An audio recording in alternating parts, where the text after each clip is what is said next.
ప్రపంచ ప్రసిద్ధిగాంచిన తిరుపతి జిల్లా వెంకటగిరి నియోజకవర్గంలోని పోలేరమ్మ జాతర రాష్ట్ర పండుగగా ప్రకటించిన నేపథ్యంలో వెంకటగిరి సంస్థానాధితులు అనుమతి తాంబూలాలతో జాతర పనులు ప్రారంభించారు. వెంకటగిరి కాంపాలెంలోని వినాయక స్వామికి పూజలు చేసి పోలేమర్లో వెలిసిన అమ్మవారికి ప్రత్యేక పూజ నిర్వహించిన అనంతరం కాంపేలం కామాక్షమ్మ గుడికి చేరుకుని సిద్ధేశ్వర స్వామి కామాక్షమ్మలకు జాతర నిర్వాహకులు ప్రత్యేక పూజలు నిర్వహించారు. అనంతరం ఆసాదుల వెలుపలకు వచ్చి బుధవారం జాతర అంటూ చాటింపు వేశారు.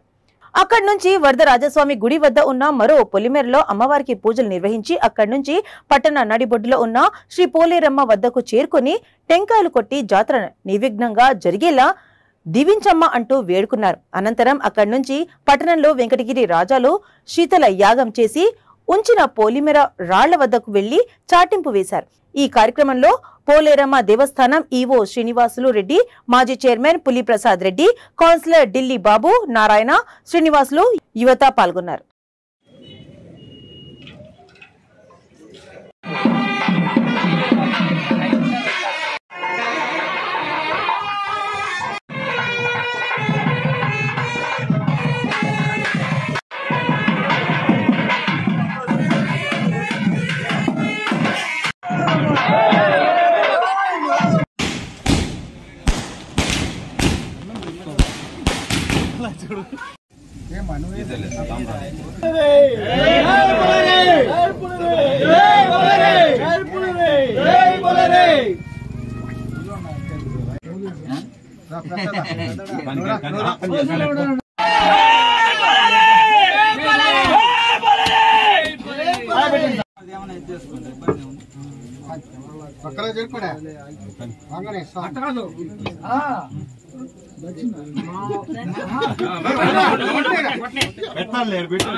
Senana,